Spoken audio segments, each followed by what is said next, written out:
Hi hello friends, welcome back to my channel. ఈరోజు నేను మీకు మటన్ ఘీ రోస్ట్ ఎలా చేసుకోవాలో చూపిస్తాను. సూపర్ టేస్టీగా ఉంటుందండి. సో ప్రాసెస్లోకి వెళ్దాం. ముందుగా నేను ఇక్కడ 1 kg మటన్ని ఇలా నీట్గా వాష్ చేసుకొని ఒక కుక్కర్లో వేసుకున్నాను. ఇప్పుడు దాంట్లో 1 స్పూన్ పసుపుని, 1 స్పూన్ సాల్ట్ని, అలాగే 4 to 5 స్పూన్స్ ఘీని వేసుకున్నాను.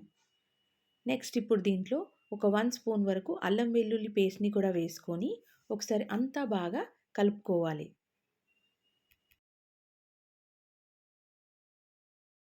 ఇలా కలుపుకున్న తర్వాత ఇప్పుడు స్టవ్ ఆన్ చేసి లో ఫ్లేమ్లో కుక్ చేసుకోవాలి.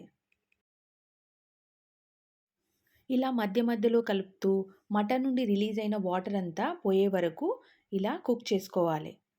ఇలా డ్రై అయిన తర్వాత ఇప్పుడు దీంట్లో 1 గ్లాస్ వాటర్ని యాడ్ చేసుకొని ఒకసారి అంతా బాగా కలుపుకొని కుక్కర్ మూత పెట్టి 3 to 4 విజిల్స్ వచ్చే వరకు కుక్ చేసుకోవాలి.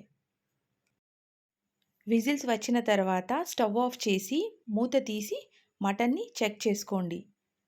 80 to 90% కుక్ అయి ఉంటుంది. ఇప్పుడు ఈ కుక్కర్ని పక్కన పెట్టుకొని స్టవ్ పైన ఒక కడాయిని పెట్టుకొని దీంట్లో ఘీని యాడ్ చేసుకోండి. ఘీ వేడైన తర్వాత ఇప్పుడు దీంట్లో ఒక 10 to 12 కాజులను వేసుకొని కొంచెం లైట్గా బ్రౌన్ కలర్ వచ్చే వరకు ఇలా ఫ్రై చేసుకొని ఒక ప్లేట్లో తీసుకొని పక్కన పెట్టుకోండి.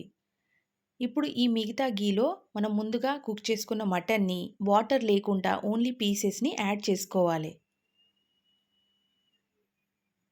వాటర్ని పారబోయకుండా పక్కన పెట్టుకోండి, మళ్ళీ మనం కర్రీలో యూజ్ చేస్తాం. ఇప్పుడు ఒకసారి అంతా బాగా కలుపుకొని లో ఫ్లేమ్లో ఇలా ఫ్రై చేసుకోవాలి.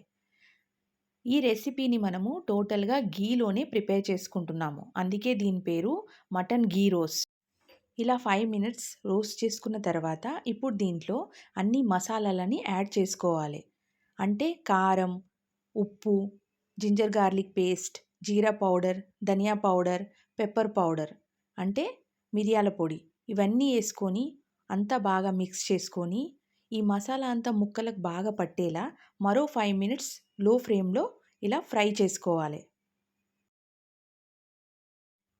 ఇలా ఫ్రై చేసుకున్న తర్వాత ఇప్పుడు దీంట్లో మనం ముందుగా మటన్ని కుక్ చేసిన వాటర్ని పక్కన పెట్టుకున్నాం కదా, ఆ వాటర్ని యాడ్ చేసుకోవాలి. మళ్ళీ ఒకసారి అంతా బాగా మిక్స్ చేసుకొని హై ఫ్లేమ్లో ఒక 5 minutes కుక్ చేసుకోవాలి.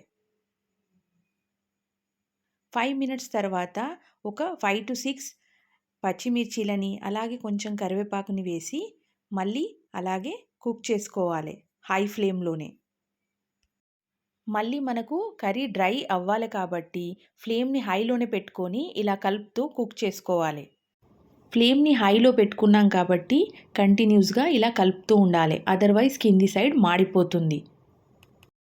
సో ఇక్కడ కర్రీలో వాటర్ అంతా పోయి పైకి ఘీ రిలీజ్ అవుతుంది కదా, ఈ టైంలో మరో 2 స్పూన్ల ఘీని వేసుకొని అలాగే ముందుగా మనము ఫ్రై చేసుకున్న కాజులని అంటే జీడిపప్పును కూడా వేసుకొని కొంచెం సన్నగా కట్ చేసుకున్న కొత్తిమీరని కూడా యాడ్ చేసుకోవాలి. ఇప్పుడు అంతా ఒకసారి బాగా కలుపుకొని లో ఫ్లేమ్లో ఒక 2 minutes ఫ్రై చేసుకొని స్టవ్ ఆఫ్ చేసుకోవాలి.